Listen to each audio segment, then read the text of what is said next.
So as I mentioned, like the bottleneck really has shifted from the data collection to the data analysis phase because it's so much easier to access and deploy a lot of these different sensors.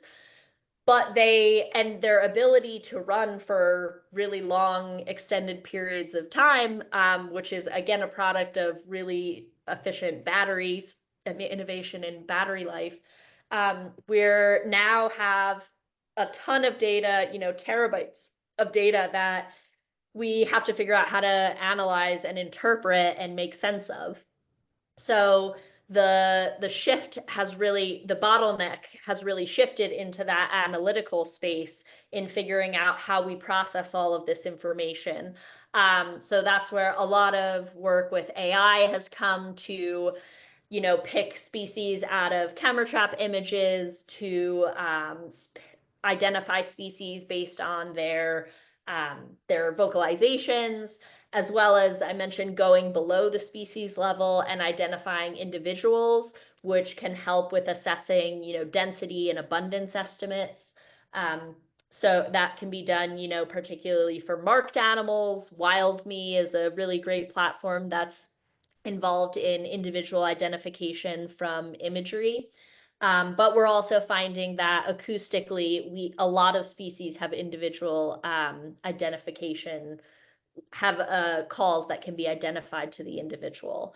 So that is AI is really helping and automate a lot of those processes, but you really want to keep a human in the loop. You need fundamentally people who know how to identify species and calls and things to be able to like train the models and then also evaluate them. For eDNA, the bioinformatics pipelines are getting a lot more cheap, a lot more quicker to run. Meta barcoding has come a long way.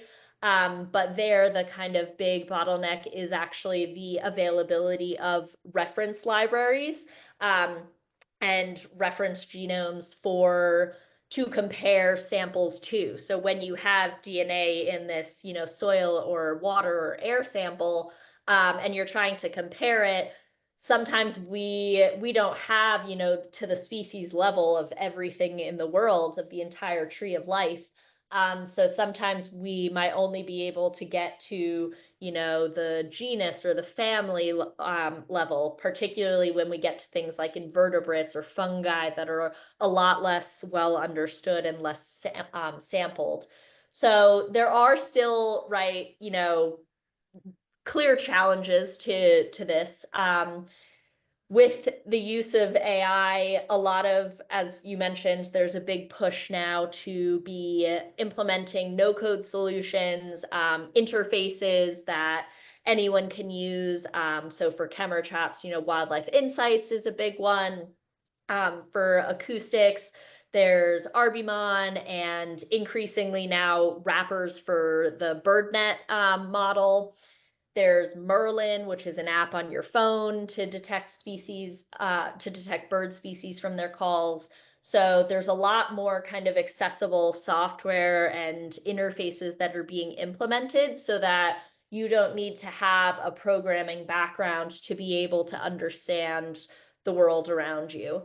And I think that's a really powerful movement in kind of empowering citizen science, local communities, folks across the world to connect more with nature and understand nature around them in their own lives, as well as in these more applied niche kind of use cases that we're used to in the nature tech space.